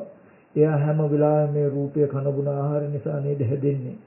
මේ රූපය කෙස්ලොම් නේද හම්මස් නහර ඇට ඇට මිදුළු කුණු කොටස් ටිකක් නේද කියලා මෙහෙම බලනවා. බලන්නේ සත්‍යයක් නෑ පුද්ගලයෙක් නෑ කියන්නේ නෙමෙයි. මේ අහගත ධර්මය ඔප්පු කරගන්න. ඇත්ත නේද? එහෙනම් මේ පුද්ගලික මිනිසෙක් කියන හැඟීම් ටික Tamanට නේද දෙන්නේ. සතර මහා ධාතුව තියෙන තැන Tamanටයි කෙනෙක් කියන කාරණාව පෙනෙන්නේ කියන එක ඔප්පු වෙනවා. එතකොට පැත්තකට ගිහිල්ලා ඕගොල්ලන්ට කෙනා කියලා සිහි කරුන්ට අහු වෙනවා රූපේ දකින්න වෙලාවෙදිත් මනසේ ඉදිච්ච ගතිය සිහි කරන මිසක රූපේ සිහි කරනව නෙමෙයි මේ. අපි මෙහෙම සිහි කරනකොටත් මේ මනසේ තියෙන ගතිය බාහිර රූපය අනාත්මයි ආයෙත් දැන් මේ සිහි කරන්න පුළුවන් ගතිය යස් ඉදිරියට රූපය එනකොට හම්බ වෙන්නේ කියලා ඔප්පු වෙනවා. එදා ඉඳන් හැම වෙලාවෙම මේ වැඩට යන එන ගානේ ඕගලන්ට බලන්න පුළුවන් හොඳට මේ රූප ටික මේ තමන් කියන ශරීරය හැම වෙලෙම කෙස්ලුම් නියදත් හම්මස් කියලා බලනවා. ඒ බඳු රූපයේ දකින්නකොට මම කියන හැඟීම මනසේ යෙදෙනව නේද කියලා බලනවා. මගේ කියන හැඟීමෙන් බලපු නිසායි මේ සතර මහා ධාතු රූපේ දකින්නකොට මම කියන හැඟීම මගේ මනසේ නැගිටලා ඉන්නේ නේද කියලා ඕගලන්ට පෙනේ. සතිපට්ඨානේ වඩන්න කියන්නේ ඒක සම්මා දිට්ඨිය ඉගෙනගෙන සම්මා දිට්ඨියට ප්‍රතිපදාව හැටියට මේ සතර සතිපට්ඨානේ පනවන්නේ. එතකොට ආශ්‍රයක්ෂය වෙනවා නොබෝ දිනක. මනසේ තියෙන වැඩි දවස් යන්නේ මෙහෙම හිතන්න තමන්ට පුදුම ගැම්මක් වේගයක් එයි. ඒ කියන්නේ කෙනාටයි ලැජ්ජ හිතෙන්නේ මම මෙච්චර මෝඩද කියලා. ඒ කියන්නේ අනාත්මෝ සතර මහා ධාතු කන බොන ආහාරය ඕගලන්ට බත් කටක් කනකොට ප්‍රත්‍යවේක්ෂාව ඉබේමයි. බත් ඇට ටිකේ අනාත්ම ස්වභාවය අනන බත් ඇට ටිකේ අනාත්ම ස්වභාවය දකිනකොට නිබඳු බත් ඇට ටිකක් නිසා නේද මේ ශරීරයේ කෙස් ලොම් නියදත් හම්මස් හැදෙන්නේ කිව්වහම එහෙනම් ඒබඳු බත් ඇට ටික දිහා බලාගෙන මම කියන අදහස ඇති කර වෙනකොට තේරෙනවා මම කියන අදහස මේ නිසා මනසේ ඇතිවෙච්ච එකක් නිසා බත් ඇට වලට අයිති නෑ කියලා. හොඳට ඔය සිව්පස්සේ පරිභෝජනය කරන ප්‍රත්‍යවේක්ෂා කරන්න කියලා කියන්නේ ඒ නිසායි.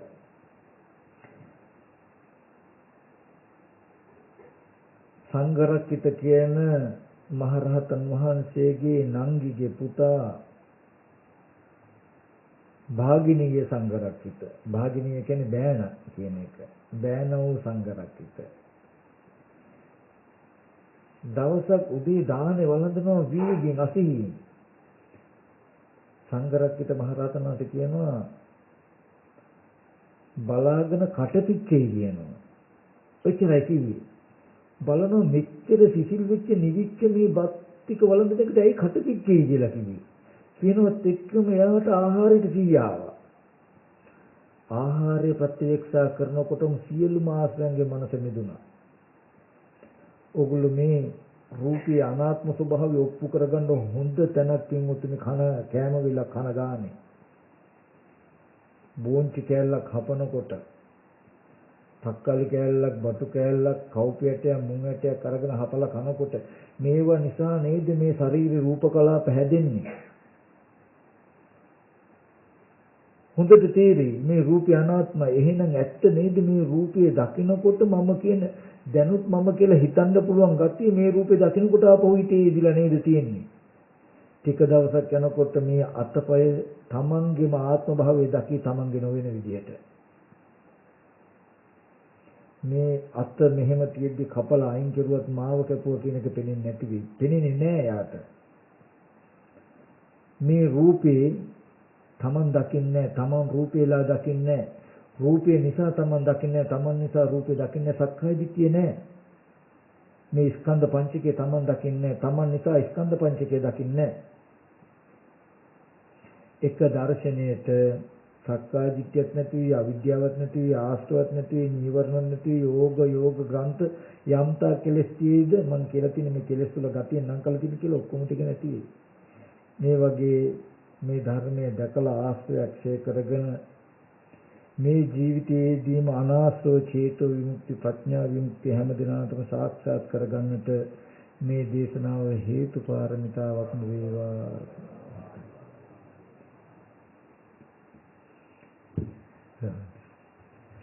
හොඳයි කවුරු සාධනාවක් වත්තන්න කල්පනා කරගන්න කලන කමෙන් කලන සෙනෙහසින් අපි හැමදෙනාටම